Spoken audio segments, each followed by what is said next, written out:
Welcome to another episode of HBCU Sports Spotlight Show, powered by Love of the Game. We're on the YouTube channel and everything. Please like, subscribe, and share our content. On this episode, we have Mr. Justin Miller, a Morehouse grad, played ball, even helped out with the George Floyd case. So let's get his insight on HBCU life. Jay Mills. What's up, big dog? What's happening? So let me just start by saying thank you for letting me bust your ass back in the day. You know, you was pretty good yourself, but you couldn't stay in front of a chair. I'm glad Coach McAfee recruited you to score, but you didn't play any kind of defense. They didn't pay me to play defense. Only do what I get paid for, brother. I only do what I get paid for. Nothing more. Nothing. I got you. So a little bit about Justin Miller, Morehouse grad, played basketball at Morehouse, a prominent lawyer, like I said in the intro, was with the George Floyd case, is doing many other cases. A dude that, I look up to and love to see everything he's doing, has a HBCU grad and a positive person in our environment. So Jay Mills, talk about what made you pick Morehouse.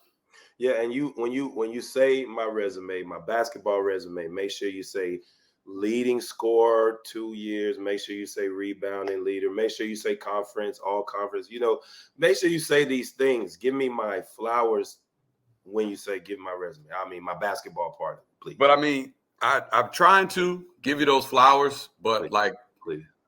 Because you was a light-skinned guy, they just gave you the ball at Morehouse. I don't know if you'd have came to Tuskegee and did all that with us.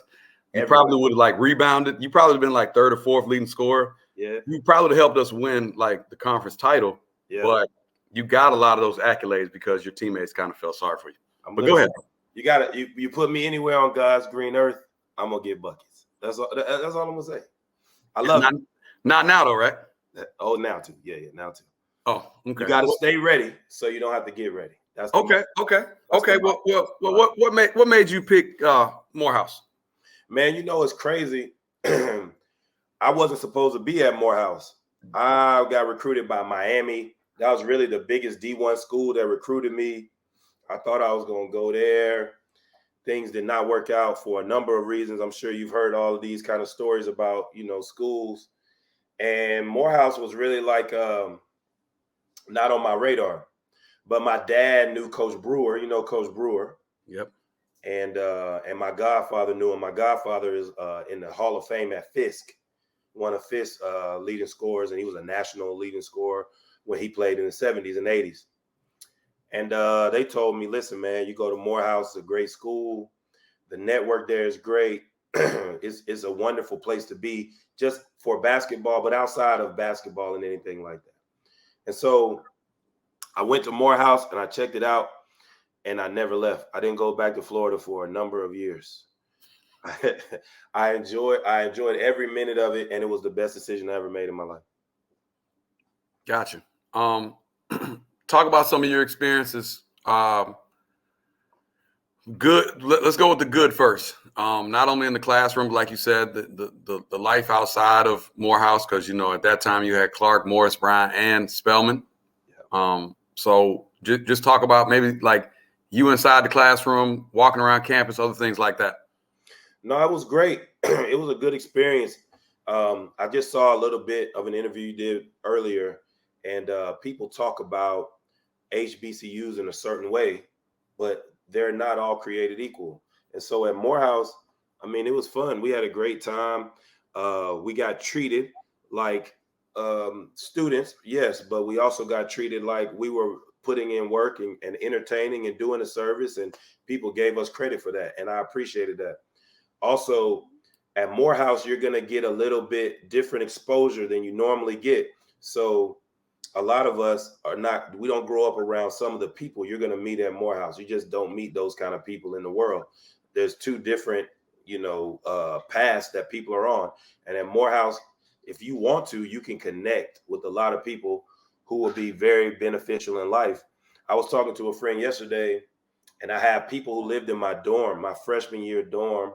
I mean, are multi-millionaires. One of them is almost a billionaire. One of them is running for governor of Arkansas right now. You know, some of these people, I mean, they run huge companies and corporations. They run schools. They're presidents of colleges.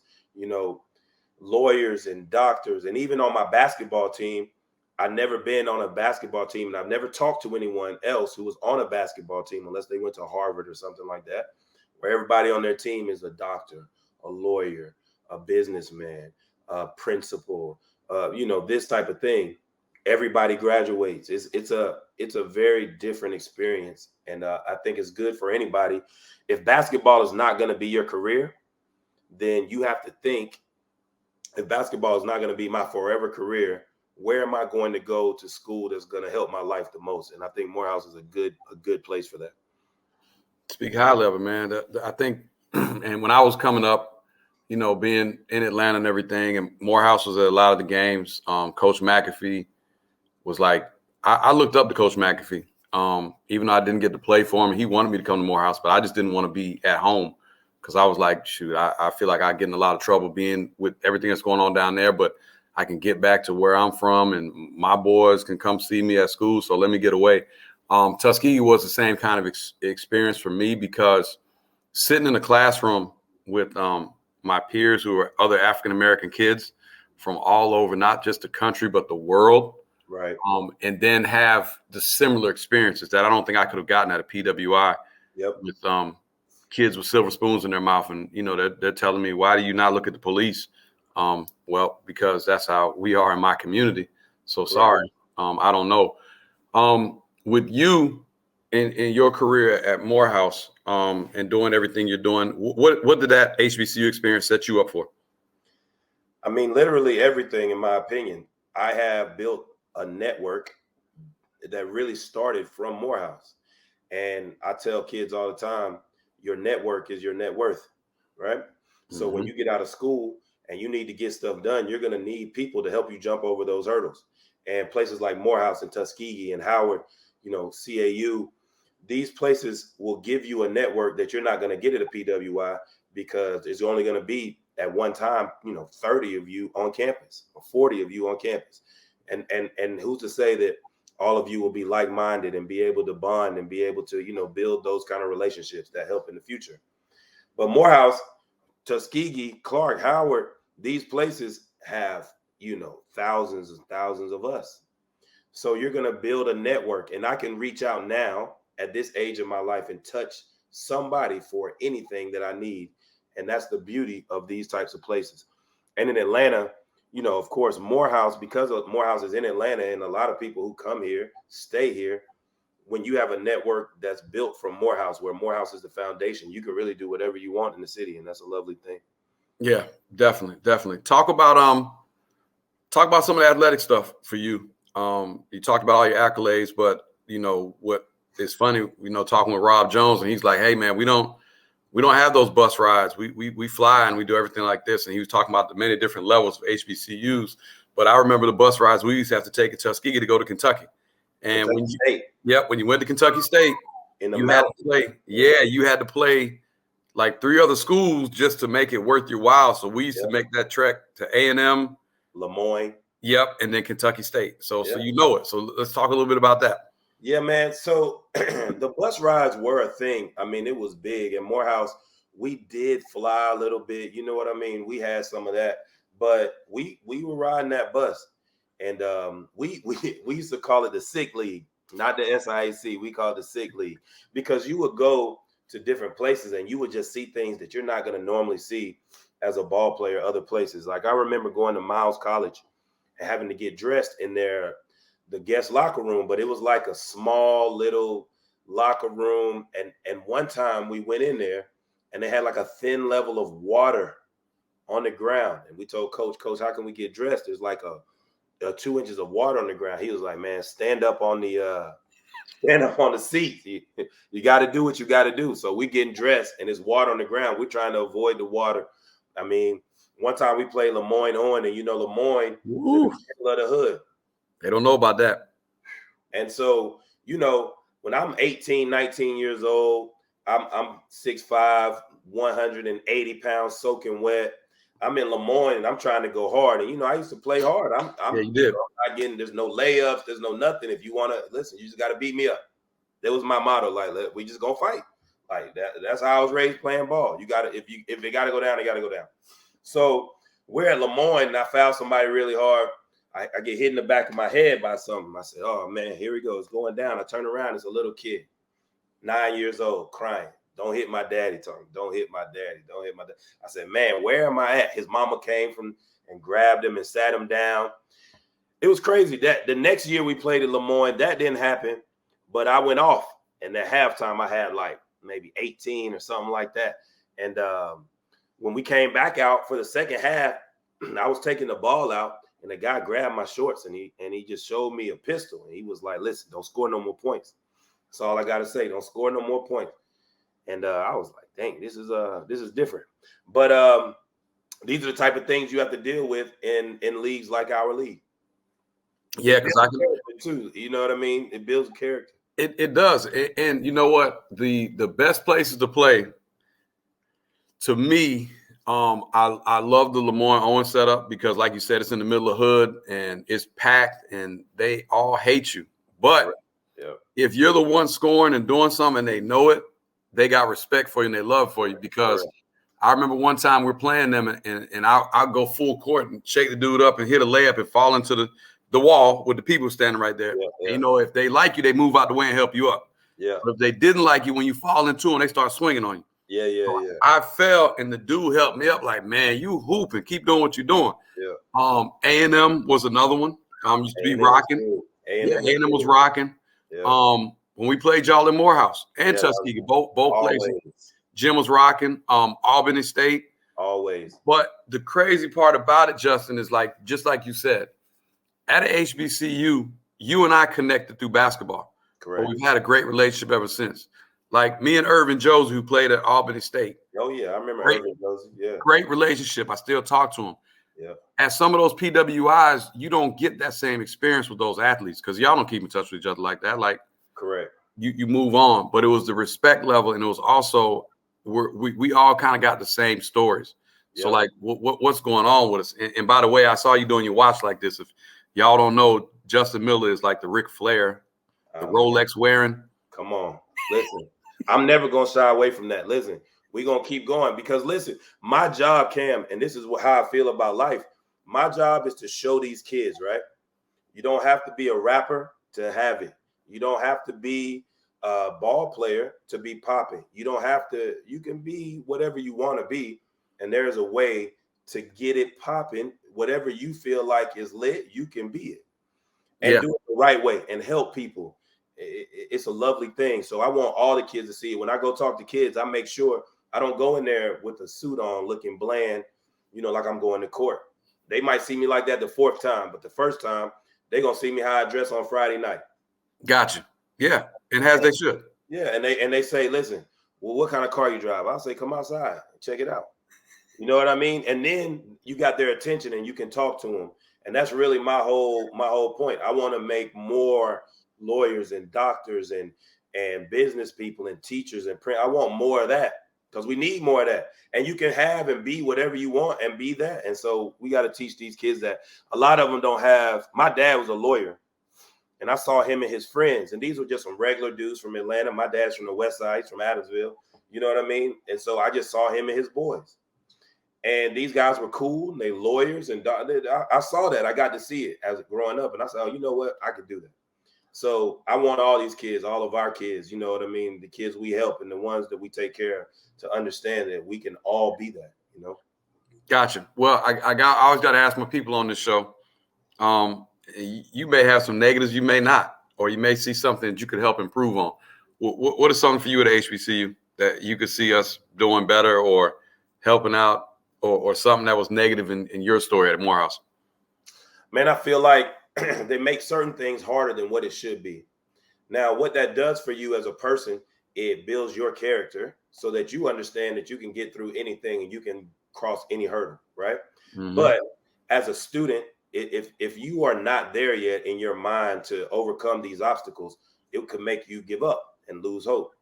And I feel like a lot of people gave up and lost hope because they weren't prepared yet at 18, 19, 20 to get over those hurdles and obstacles, which is fair because everybody gets it at a different time.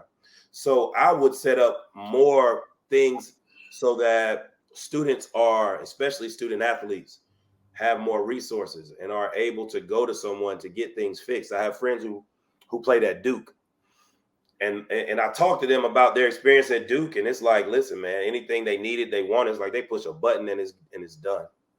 And it wasn't like that for us. And so I had to make my own way and figure out how to get that going for myself and for my teammates and for my friends, and I did. But everybody's not like that. So that's one thing. The second thing is I would bring more light to it. You got to promote, like you said, Ric Flair. You have to market everything. So I don't believe that you should market at HBCU different than you market University of Georgia or Kentucky or whatever. You market it the same way. The Clark and Morehouse game, the Morehouse Tuskegee game, it used to be Morehouse Morris Brown game. Those games are just as exciting as Duke, North Carolina, and should be on TV and should be marketed the same. And people should have the jerseys, and it should be the same way. And that way you'll get more kids who want to go to these places and play ball and matriculate through these schools. So you have to do that. And we're not marketing correctly. And I feel like as Black people, we do not market our good things correctly just because it's not the same as what everybody's used to seeing. Yeah, it's funny you say that because I talked to Andre Miller last summer, played in the league and everything, played in Utah and from Cali. And he was like, man, Cam, I didn't even know about a HBCU living on the West Coast. Like, I never went on a visit, didn't know anything about it. And he said, man, when I played at Utah, I think they played somebody. He was like, where's the school at? Like, what's going on? And he said, so as I got older, he retired. He said he went to I think a North Carolina Central, North Carolina A&T game. And he was like, man, if I would have known about this environment and known what was going on like this, I probably would have went to a HBCU. So just like you went on, we got to market better, especially to the West Coast. And that kid is so good. Andre Miller is such a good player. If he had went to North Carolina Central, right, he would have still went to the league. He'd have still got drafted. He may have went higher because he might have averaged 30 and 10. You know what I mean? Mm-hmm. So you're going to still get the same light if you're that guy, period. You're going to go to the same showcases. You're going to go to the same workouts. You're going to go to the same everything. And if you are that guy, you're going to still be that guy.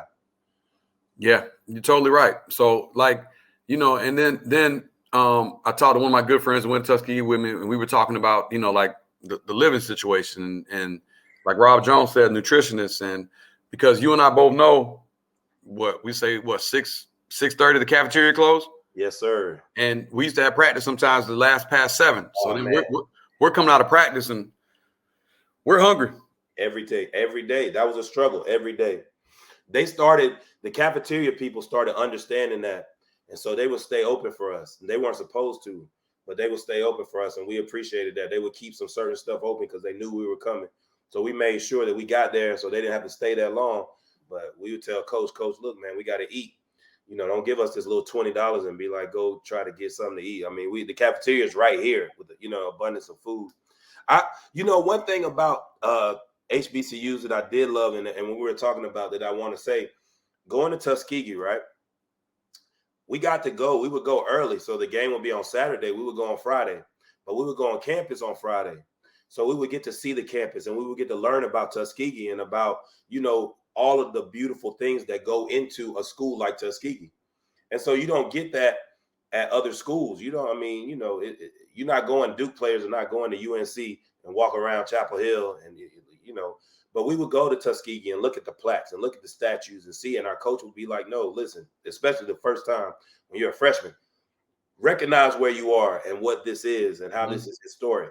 Even at Miles and different places, you just don't know all of the things that happen at these places until you go there and you see why is there why is Lemoyne on a school? Why it was a big deal back in the day. You know what I mean? And so I love that aspect of it, and I think that that's a beautiful aspect of it, and it helped me because I'm in an industry now where there's not a lot of us. But I understand us, and I never can lose that. You know what I mean? Because I'm always going to be for us first. And I think that has a lot to do with that experience in the SIAC. Hey, and it's funny you said that too, man, because when you were with, the George Floyd case and everything like that, and I'm proud of you, man. I was like super excited, not only because everybody in America knew about this case, but like one of my guys who I know is helping change America. And I saw you on TV, man, and my son saw you. And I was like, man, that's my dude. Like, that's Justin. My son, like, man, you don't know that guy, man. Stop capping, Dad. They say capping all stuff like that. Yeah. I'm like, no, I'm telling you. So I had a picture, man, and I'm going to find it. If I find it again, man, I'm going to send it to you. I had a picture we played y'all at Morehouse. Yeah. And, of course, your guards was fouling me all the time anyway. So I think you were too fast. Fast. I think I hit a layup and got an and-one, and you was trying to bump me. And that's when you and I was like talking noise to each other. Yeah. And it's you and I like walking. And I'm like, that's Justin right there. Yeah. He was like, wow, you do know that dude. I'm like, man, these are the experiences you get us in this HBCU. That's why I loved you. Me and you were the only ones talking to each other. My teammates were not talkers. They did not want any smoke. They would go out there and kind of mostly just chill and hoop and whatever, which is fine. You know what I mean?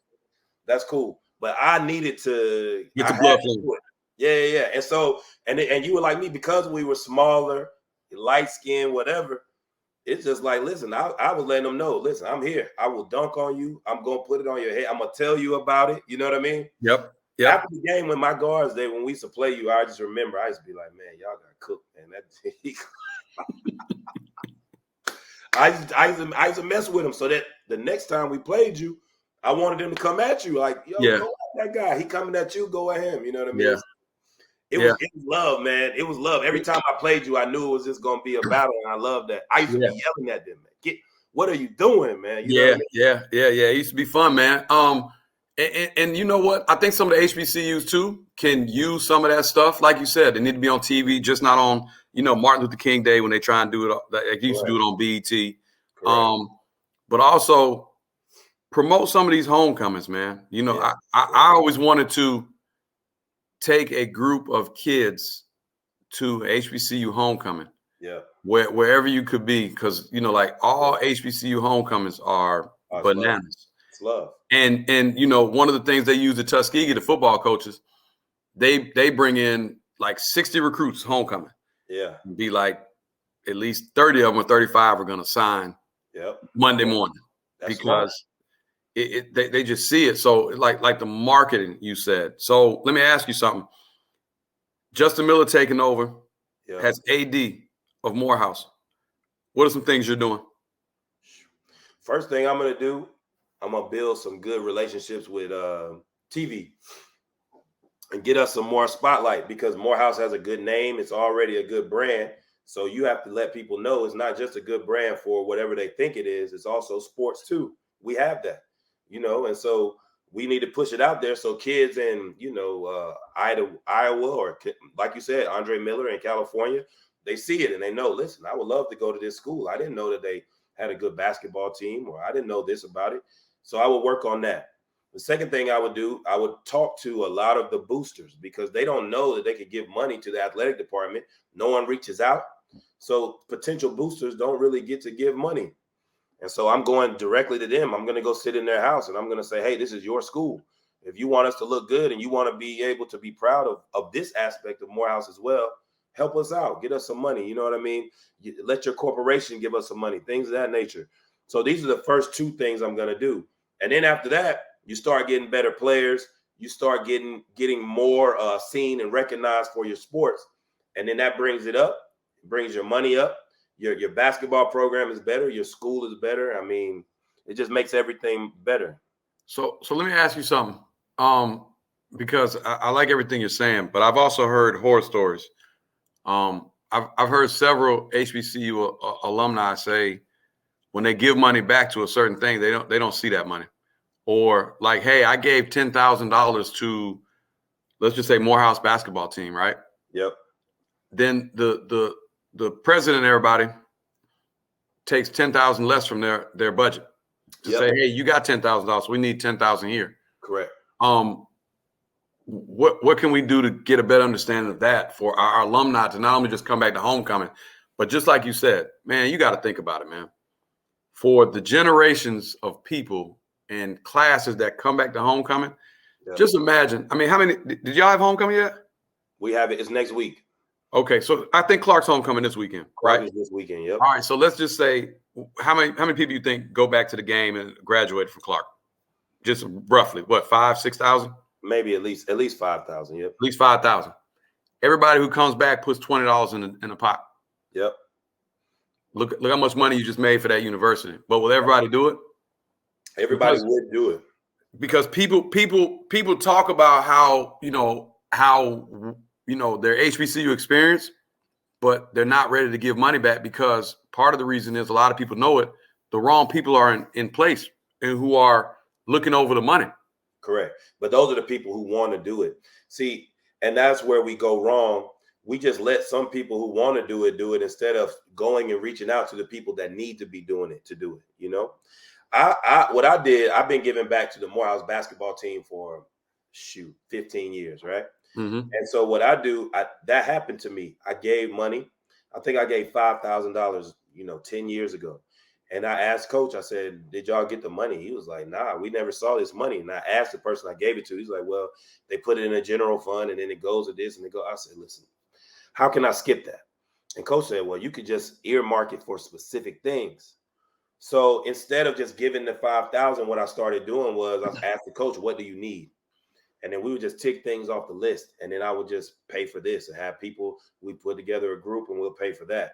And we'll pay for uniforms and jerseys and new shoes and goals and do the floor over and whatever. Now, once you pay for this, they don't have to spend the money that the school gives them on those things. And they have more money to do other things. So you have to find workarounds to do the things you want to do. And it just requires a little care and a little time and a little energy and effort. Gotcha. Well, one thing was said on the earlier show of mine that I think leadership needs to change at some of these universities. What are your thoughts on that? Yeah. So the focus is the people they bring in to lead some of these schools. They don't really think about sports as a way to push the school as well as the other things. And so it has to be a more holistic approach using everything.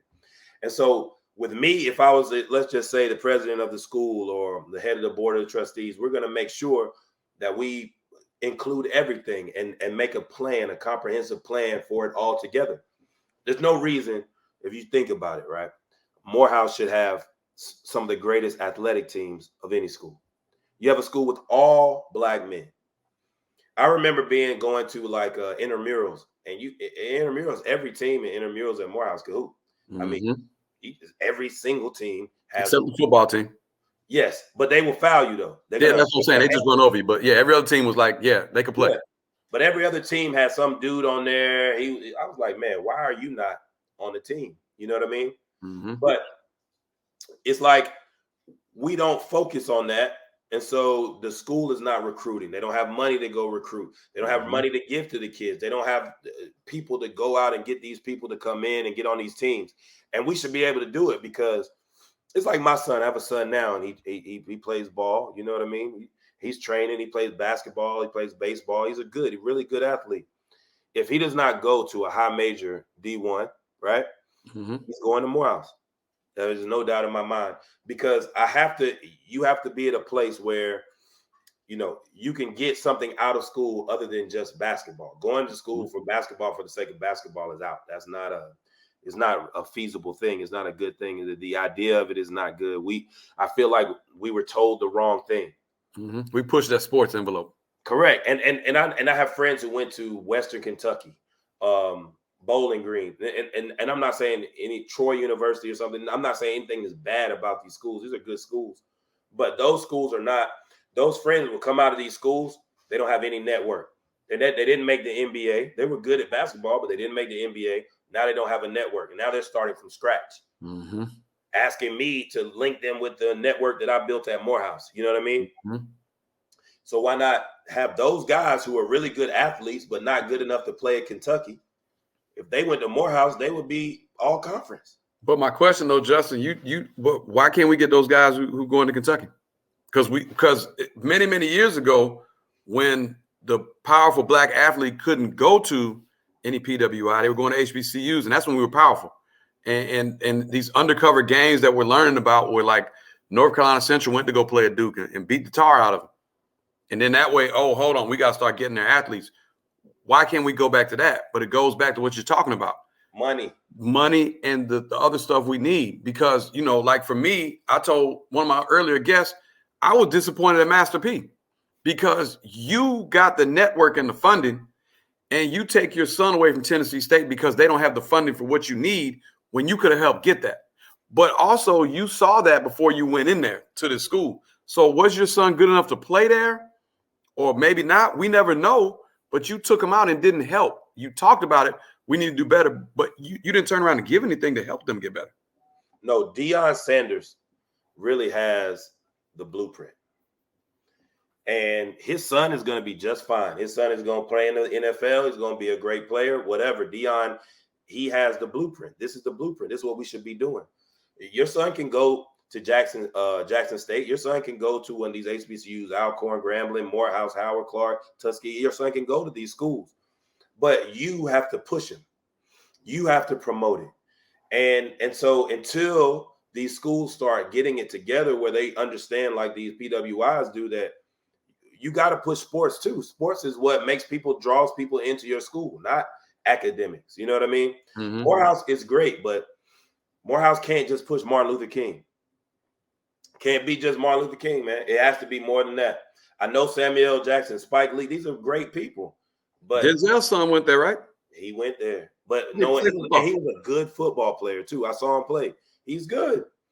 But we never promoted him. No one knew. If I was the head of Morehouse, I would get a couple games, and I say, hey, this is Denzel's son. You're going to have the camera on the sidelines showing Denzel. I talked to Denzel. I saw him at the games. He came to watch his son. He would have loved that. You know what I mean? Mm-hmm. Morehouse didn't give him any shine. And so it doesn't bring Denzel in and want to give Morehouse shine. You know what I mean? Mm-hmm. And I think that's what these schools need, because the shine is what a great athlete wants. You want to feel like, people love you and people know what you do and people respect your craft and the work you put in. Like my son has been putting in work since he was 5 years old. He doesn't want to go somewhere and no one sees him playing in the back alley of some school in the dark. You know what I mean? Yeah, of course. Well, next question then, because we got the AD part down. I like asking people on the show this. Justin Miller takes over as president of Morehouse. Whew. Oh, man. I hope you're walking in there and firing some people first, because any HBCU I walk into as president, I'm firing some people first, and then we go on. But go ahead. This your time. Man, there are key places at these schools where you have to have people who are really good and really motivated and have really good networks. And I know those people. You're, like you said, people got to go and you move the right people in. Once you do that, you have to make sure that you're bringing money in. You have to make sure that you're selling the school property. You have to make sure that people feel safe on campus. You have to make sure your athletic programs are good and that people know what you do and what you're good at. Morehouse is a really great school for business. A lot of graduates. I was a math major, but a lot of my friends were business majors. And Wall Street firms come down to Morehouse every year and have forums, and they get people from the school to come and work on Wall Street the next year. So imagine you're a Morehouse senior, and you know that the biggest financial firms are going to come down and be able to recruit you and help you start your career off, and you're going to make millions of dollars at some point in the near future. They don't promote that. No one knows that. You have to get to Morehouse to find this out. But when I found that out, I was like, man, that's amazing. You know what I mean? Every year, all the biggest Wall Street firms are at Morehouse represented. And so these are the things you have to sell even to the student athletes, because the student athletes at Morehouse, these guys are, for the most part, are not necessarily looking to go to the league. Mm-hmm. So you have to sell them on something else. So if it's a kid and he has a choice between going to Bowling Green or Morehouse, then I'm going to tell him, look, if you're in the business, this is where you need to be, because they're coming to find you. You don't got to go find them. And you are going to have a leg up because you're an athlete. And people love that because they know that you can be dedicated to something, that you can get up in the morning, that you're going to work hard, that you know how to be a team player, that you won't quit. And so that's one of the things I would do. There are a few things, man. You put me in on any school, any campus of any school, and I already know what I would do, and it would go up immediately. Gotcha. Well, I got two more questions for you. I'm glad you brought up another person. So it's funny you brought up Dion because I laughed at the whole Jackson State, Alabama State thing going on where you know the Alabama State people were Dion this and he ain't swag and all this other stuff, and then Jackson State people he is swag. One of the things I took away from it was last year when y'all scheduled the game Alabama State and you won, you plastered Dion's face on the scoreboard with the Jerry curl, with the Jerry curl, talk the noise. He comes back. It's no fun when the rabbit has the gun. And now everybody's up in arms. But you said he has the blueprint to help everybody out, and he's trying to. But what were your thoughts on that whole little riff? Man, I feel like this, like we talked about earlier, man, from a person who has been talking junk since day one. If you're gonna talk it, you got to be able to take it. I don't know if you remember Dathan Brown. Yeah, I remember Dathan. Dathan played at Georgia, then he played at Fort Valley. Yep. And I just remember that me and Dathan were talking. I was a freshman. He's a little older than me. You know what I mean? Mm-hmm. Maybe 3 or 4 years older than me. But I was a freshman and he was like a senior at Fort Valley. He had transferred from Georgia. Mm-hmm. And they were talking big stuff about him. He was averaging 24 points and that's who I had to guard. You know what I mean? And at this point, Dathan had his man body. I had still a kid body. But I had a lot of energy. So they like, yo, go get him. Well, I'm out there. I'm from jump talking jump. I'm like, listen, man, you're not gonna get 20 nothing on me. Listen, I'm a dial here on this court. Well, I'm talking to him, telling him, man, you miss a shot. Oh, listen, you trash. I knew it. Man, one play, this man came down, and he is like fast breaking. He coming down. He steps across the free throw line. I see him. I said, I'm taking the charge. I set up to take the charge. He jumps in the air, and this man dunked on me like Scottie Pippen dunked on Patrick Ewing. It was so nasty. He landed over me, leg spread, and he just looked at me. I tried to take the charge. He hit me. I rolled backwards. I did all that. They call a block, right? And I just remember he stood over me, and he was like, yeah, you ain't talking all that, right now, are you? Yeah, and I couldn't say nothing. I couldn't do nothing but laugh. And that's how I feel about that Dion situation. Because they say Eddie Robinson wasn't at Alabama State that year before. Yeah. But it doesn't matter. It's a school. It's your school versus his school. And your school did that. So he's going to say, I'm coming for you. And there's nothing wrong with that. I think that's healthy. You can't get feelings about that as a competitor. You have to understand that's healthy. You got to teach your kids that's healthy. And the way you get back is you work harder. Next year, bust his ass. Period. You know what I mean? Yeah. That's all I would do. I wouldn't even talk. I'd be like, yes, you got that one. I'll see you next year. We're going to be ready for you. You know what I mean? Yeah, definitely, man. Well, this is a hard one, man. I haven't asked anybody this question, so you're going to be the first one. Let's do it. Justin Miller, press conference, SIAC commissioner. Ooh. What are you doing? I like that, though. That's a good question. I like it. The SIAC is a great conference. And the thing that you sell about the SIAC, listen, it's all sales. You have to market it. It's historic. It's like the SWAC, but in a different way. It's history. And the history of the SIAC is not necessarily sports history, but it's Black history. So I'm selling Black history. You know those sweatshirts we used to have that were like gray, like Martin used to wear them on a desktop. Yeah. You bring those back, and you have everybody warm up in that. So you got everybody warming up in that. You get a couple games where it's big games, Tuskegee Morehouse game on TV, on Saturday afternoon, and everybody's warming up in those. You got some prominent alumni on the sidelines. You know what I mean? These games are going to be big, and people are going to pay to see the SIAC. You're going to get better players. You're going to get better channels, more people watching, more kids watching and wanting to go. So, I think the sport is good. The product is good. But we don't sell the product. We don't tell people what we have. Like, I know that if people came to the games when we played y'all, when you were at Tuskegee and I was at Morehouse, they would have been entertained. It was great basketball. It was fun to watch. Yeah, the band was there. Yeah, you were a highlight. You were just you were moving the whole time, and so people want to see that. But if they don't know that that's there, how can they know to see it? Even people who lived in the city, people who lived in Tuskegee didn't know you were out there doing your thing. You know what I'm saying? People in Atlanta have so much other entertainment. They don't know I'm at Morehouse booming on somebody. They don't know. They don't care. You know what I mean? They go to the hall. That's because we don't sell it. So as commissioner of the SIAC, we have to get the new marketing, the internet, social media. You have to be savvy. You can't just hire someone who's 70 years old who ran a company in 1988. That doesn't work anymore. You need to get somebody who understands new media, someone who understands trending, someone who understands influencers, that kind of thing.